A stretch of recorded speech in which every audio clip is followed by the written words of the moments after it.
রাজধানী ঢাকা ও আশপাশের জেলায় আজ সকাল 10টা 38 মিনিটে অনুভূত 5.7 মাত্রার ভূমিকম্পে বড় ধরনের আতঙ্ক ছড়িয়ে পড়ে। নরসিংদী মাধবদী ছিল ভূমিকম্পটির উৎপত্তিস্থল। কেঁপে ওঠে ভবন, মানুষ ছুটে বের হয় রাস্তায়, কোথাও কোথাও দেয়াল ধসে পড়ে। এসব ঘটনায় 5 জন নিহত এবং 2 শতাধিক মানুষ আহত হয়েছেন।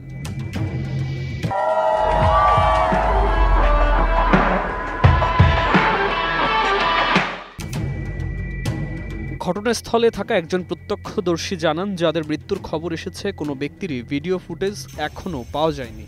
ঘটনার সত্যতা নিশ্চিত করা হলেও ফুটেজ সংগ্রহের কাজ চলছে বলে তিনি জানিয়েছেন। পুরান ঢাকার একটি পুরনো ভবনের রেলিং ধসে মারা যান কয়েকজন পথচারী। নারায়ণগঞ্জের রূপগঞ্জের দেয়াল ধসে নিহত হয় একটি শিশু। এছাড়া অন্যান্য জেলায় আতঙ্কে দৌড়াদৌড়ি, ভবন থেকে লাফিয়ে নামা ও ধসে পড়া স্থাপনার কারণে হতাহতের ঘটনা ঘটে।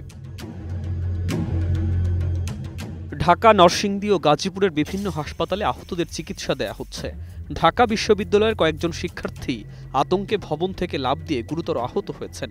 গাজীপুরের একটি পোশাক কারখানায় সিঁড়ি বেয়ে তাড়াহুড়ো করে নামতে গিয়ে আহত হয়েছেন 1.5 শতাধিক শ্রমিক।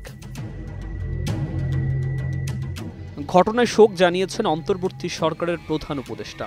আরও জানা যায়, নিহতের সংখ্যা 5, তবে একজনের পরিচয় এখনও জানা যায়নি।